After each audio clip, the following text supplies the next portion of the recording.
on the shift. Golson swings at the first. This one driven to the gap. It is gone! Diving stop DeLoach. Chance for a double play if it hurries. Shoemake holds it. Tag him. You got to tag him. Tag the hitter. The hitter is over at third, and he's going to stay there. He passed the runner, so he's out. And Golson says, why not come all the way around and touch him? But Zach DeLoach got it with the fantastic play in center. And are they both out? Well, the ball was called dropped. So the ball was called dropped. They threw it in. They already touched second base. So Zabowski's out at second, and Golson's got to be out for passing the runner, right? Boy, it looked like he caught it, Tommy. Where did it come out? Well, it squirts out right behind his arm. But he immediately comes up with it, throws a strike back into the infield. What an effort by DeLoach. Okay, hold on now. Hold on now. It depends when they touch second base. Yeah, they're going to probably have to review this. It depends when they touch second base. We'll find out right here. The key to this whole play is where's the base runner? It depends. Look how quick he passed. Okay, now he's past him. So the hitter's out. Hitter's out right there. And is the force still available at that point since the hitter's out? No, he's already touched second. So the force is taken out because he went back to first. Now he had established himself at second, right? So that takes the force out on the way back. I think you got a runner on first, one out. Hitter's out. Does he pass a runner? There's no longer a force play at second base. I think you got a runner on first, one out. If Zabowski had never reached second base, he would have been forced out at second. Correct. Or if he hadn't retagged, he'd have another trouble too. But you with me here? My brain kind of hurts right now. I'm trying to run through it again. I'm going out on a little limb because I'm not 100% positive, but I think that's what it is. I'm with you. By the way, Zach DeLoach shouldn't have been anywhere near that ball. That closing speed was insane. What a great view we had. Did you see how true that was? I mean, we've got such a great vantage point here. That ball was covered, and it stayed true all the way through. So no part of it was cutting back to DeLoach in center field. He had to go get every bit of it. Experimental reviewable calls in SEC play allows the umpires to review calls involving whether a base runner passes a preceding base runner. So he's out. Right there, the hitter's out. And then it should take the force out of play at that point. I'm going with that. I'm with you. Take the force out of play. He goes back to first. You got one out runner on first. Come on, Jeff. I'd agree with me. It's pretty amazing that this doesn't happen more often. It is not reviewable in regular NCAA tournament games outside of conference games. So if this happens next week, you're out of luck. So we had a safe call in the outfield, right? Safe call in the outfield. Correct. Which was accurate. Right. The way it's positioned right now, I think, is the way we have it. Officially should be a single with a put out 3 unassisted.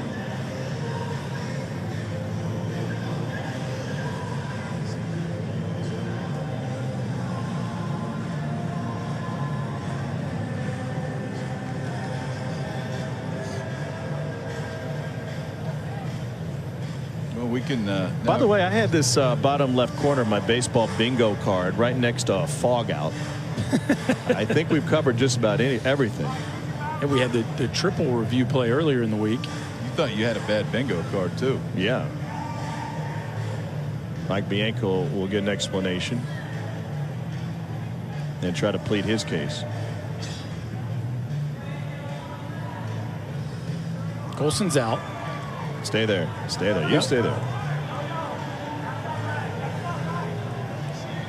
You know, Golson was out immediately as soon as he passed him, but I like the fact that he just kept going.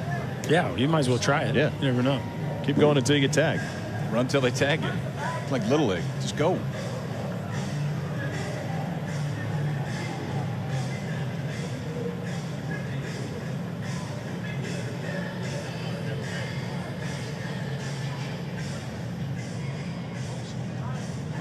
What could be Childress's case here? I'm not sure. I think if you saw the replay, I mean, I think it's pretty straightforward. Jeff Head doesn't have a lot to say back to him right now. It looks like Rob's doing all the talking. He might be wondering, did we have a force at second? Because I imagine when this umpiring crew put on the headset, the first thing they were concerned with was the batter runner passing the preceding runner. Well, the question here is if that happens, does it automatically take the force out? I mean, that's where the question is. Well, because if it takes the force out of play, there's no discussion. I think that's out of play simply because he hit second. So that would make it moot. Okay, I would disagree with you. I think it's out of play because he passed the runner. I think that's why it's out of play, because ultimately you don't have anybody forcing him to go further at that point. If there's nobody, I mean, the whole idea of a force is somebody's pushing you to the next base. Yeah. Right. If that guy's already out, the force ought to be out of play too, which ultimately he retags second base, he goes back to first, we keep it the way it is. I hear you. We're same argument, but different angles. Because the runner hit second, I believe that he can't be forced out anyway. He already attained the base. But if you retag and start to go back, if you already attained the base, but yet there's another runner, it doesn't matter that you already attained the base. But the fact that there's another runner, there's not another runner is why it appears that he would be safe. In your scenario, though, if you hit second and you go back and there's a guy standing at first base, you have to tag the runner. You have to tag the forward runner. True. You can't just stand on second. I guess that's true. The force would be out. I guess that's true. Yeah. Because he willingly left a base he already occupied. Correct. Yeah.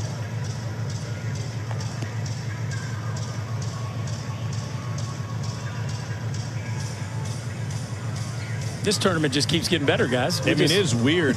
We've had a lot of weird stuff this week. And now you're Kilkenny, and you got to take some more warm-up pitches.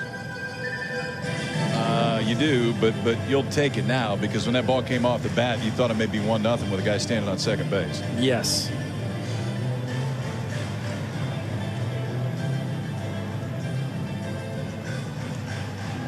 I think they're going to go check on the force out now, right? That's what we assume. We just made history. Is this the first ever double headset call? First this week. Never forget where you were today.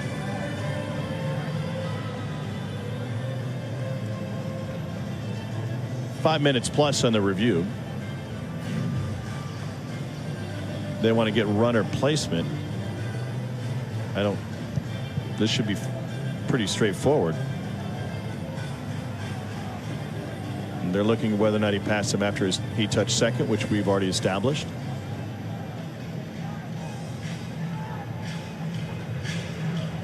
I think he's all the way past him. He doesn't. He's all the way back to first by the time he touches second.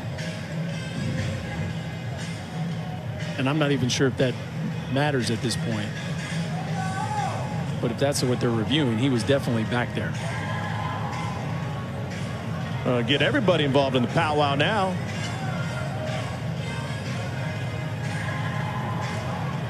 If Zabowski is going to go back to first, he has to retouch second. Kyle, you established that, and he did. We good? We good.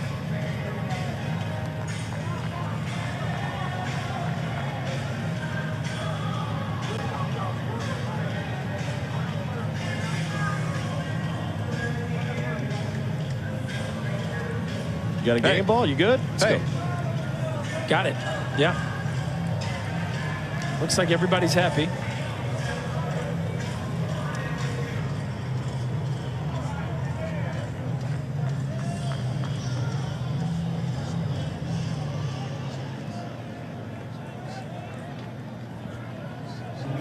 Tim Rowe has 2 hits this week, one of a game winner. SEC coordinator of umpires is on the headset with us. Paul, we've seen a little bit of everything this week. Walk us through what your crew is looking at that replay. First thing, obviously, is a catch-no-catch situation in left center field with the ball being ruled on the ground. The second part is the passing by the batter runner. However, was the timing of the passing before or after the defense stepped on second base? With the passing occurring before the defense steps on second base, it removes the force play. So therefore, when the runner from first returned to first, that's the base he last achieved, and that's where he stays. Perfect. Ground ball to first and a tag at second, and that's a double play. Paul, thanks for your help. We appreciate it. After all that, a 3-6 double play and 2 hits, nobody left on base, and no runs scoring. Just your typical second inning. And Dristis to Shoemake, does he beat the throw? We'll see. We may have a review here. Don't ask. Stop.